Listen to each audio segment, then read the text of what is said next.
निश्चितच आपण प्रज्ञा पुढची बातमी पाहणार आहोत, ती म्हणजे अमित शहा यांनी ठाकरे गटाचे खासदार नागेश आष्टीकर यांना फोन केलेला आहे आणि वाढदिवसाच्या शुभेच्छा देण्यासाठी अमित शहांनी हा फोन केला अशी माहिती समोर येतेय।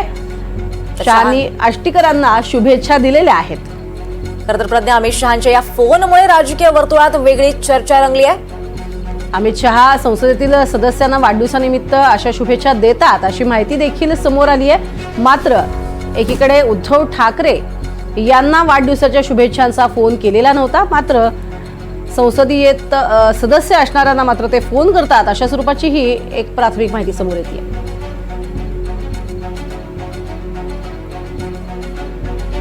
अमित शहानी तुम्ही फोन केला म्हणून तुम्हाला सोर्सेस नाही कळाले। अमित शहानी जाहीर केला का? गृहमंत्री, प्रधानमंत्री, मुख्यमंत्री हे संसदेतल्या आणि विधिमंडळातल्या आपल्या सहकार्यांना वाढदिवसाला किंवा अशा एखाद्या महत्वाच्या घडामोडीत फोन करत असतात। त्यात वेगळं काय?